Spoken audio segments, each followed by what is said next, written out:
is Sophia the Shadow Hunter, and today I'm doing my July TBR. I know this is a little late. This is July 8th, 2020. This week has been crazy. I worked the past 6 days, so this is the first day I have been off in 6 days. Not to mention 3 of those I worked doubles, so I was virtually gone the whole day for 3 of those days. So it was very interesting. And I was, like I said, I wasn't sure if my book box was going to come in time for me to film earlier, and which I could have. I just didn't have time because I was busy working. So let's go ahead and get started. Please let me know in the comments down below what you want to read. I am planning on reading a total of 5 books this month. One of these books is already large. I don't know if I'm going to be able to completely finish it. I will try. If not, I was planning on kind of reading this book piecemeal anyway, so we'll see how fast I can get through it. So let's start off with one of the easier ones to get through, and that is Stephen King, A Memoir on the Craft on Writing. I've been wanting to read this book for months, and I finally got my hands on it about a month ago, and so I'm really excited to read it. Here it is, Stephen King, A Memoir on the Craft on Writing.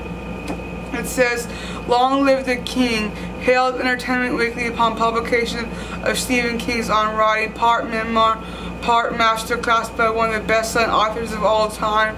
The superb volume is a revealing and practical view of the writer's craft, comprising the basic tools of the trade every writer must have. King's advice is grounded in his vivid memories from childhood through his emergence as a writer, from his struggling early career to his widely reported near-fatal accident in 1999, and how the inextricable link between writing and living spurred his recovery. Brilliantly restructured, friendly, and inspiring, On Writing will empower and entertain everyone who reads it, fans, writers, and anyone who loves a great story well told. This book sounds great. I can't wait to read it. Next, I have a book I got in my book box. It's called Gilbert Creek Beneath the Ruthless Sun, a true story of violence, race, and justice, lost and found. It's December 1957. The wife of a Florida citrus baron is raped in her home while her husband is away. She claims a husky Negro did it, and the sheriff, the infamous racist Willis McCall, does not hesitate to round up a herd of suspects. But within days, McCall turns his sights on Jesse Daniels, a gentle, mentally impaired white 19-year-old. Soon, Jesse's railroaded up to the state hospital for the insane and locked away without trial. Crusading journalist Marble Norris Reese cannot stop fretting over the case and its baffling outcomes. Who was protecting whom or what?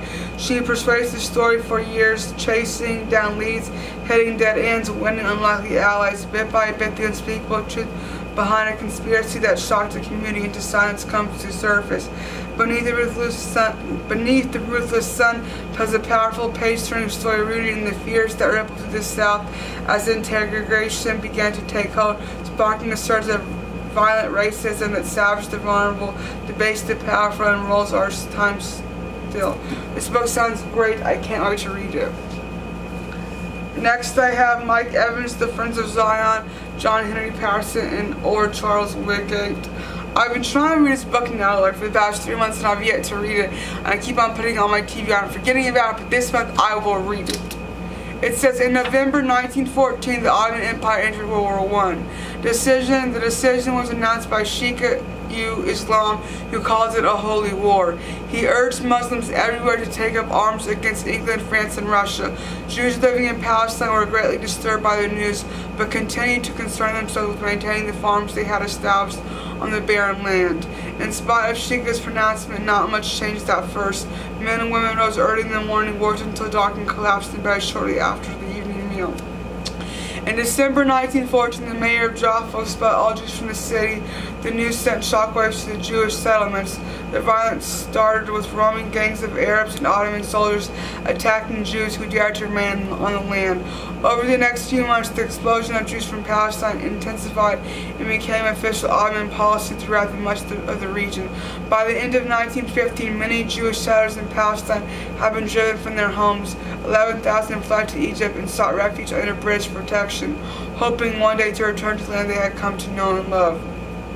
Living as refugees was difficult, but in the struggle that followed, two men, John Henry Patterson and old Charles wings that proved to be true friends to Jews throughout the world and holy nurse the dream of a Jewish state. This book sounds great and I can't wait to read it. Next I have Ernest Hemingway's Secret Adventures 1933 to 1961, Writer, Sailor, Soldier, Spy by Nicholas Reynolds. I can't wait to read it. It's got my favorite type of pages in it.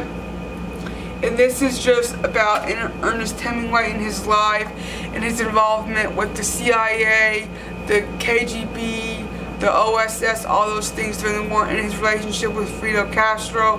And as a huge Ernest Hemingway fan in history, this book sounds great. I can't wait to read it. Next, I have Rush, Wandering the Face of the Earth, the official touring history from 1968 to 2015 by Skip Daly and Eric Hansen, forward by Les Claypool, introduction by Howard Undler, and afterward by Stuart Copeland. This is a huge book and I can't wait to read it, get my hands on it.